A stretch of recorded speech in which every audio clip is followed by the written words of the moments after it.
अहिल्यानगर शहरामध्ये एक धक्कादायक घटना घडली आहे। या घटनेनं पोलीस दलात मोठी खळबळ उडाली आहे। अहिल्यानगर शहरात बकरी ईद सणाच्या निमित्त पोलीस मुख्यालयात सुरू असलेल्या मॉक ड्रिल दरम्यान मोठी दुर्घटना घडली। मॉक ड्रिल दरम्यान ग्रेनेड हातातच फुटल्याने 4 कर्मचारी जखमी झालेत। या दुर्घटनेत शिवराज पवार, शुभम कावरे, योगेश साळुंखे आणि गणेश मध्ये हे पोलीस कर्मचारी जखमी झाले।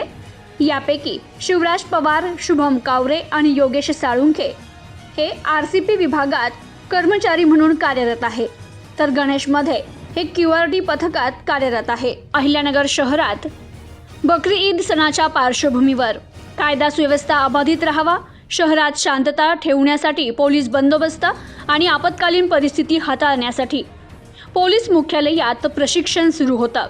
यावेळी कर्मचाऱ्यांना ग्रेनेड हाताळण्याबाबत प्रशिक्षण दिलं जात असतानाच अचानक ग्रेनेड हातातच फुटला आणि मोठा स्फोट झाला। या स्फोटात शुभम कावरे आणि शिवराज पवार यांच्या हाताच्या करंगळीला मोठी दुखापत झाली आहे। जखमी कर्मचाऱ्यांवर रुग्णालयात सध्या उपचार सुरू आहे, तर कोणतंही पूर्व प्रशिक्षण न देता थेट ग्रेनेड फोडण्यासाठी हातात दिल्यानंच ही दुर्घटना घडली असा आरोप जखमी कर्मचाऱ्यांच्या सहकाऱ्यांनी केलाय। या प्रकारामुळे पोलीस कर्मचाऱ्यांच्या प्रशिक्षण प्रकारावर प्रश्न उपस्थित होतोय।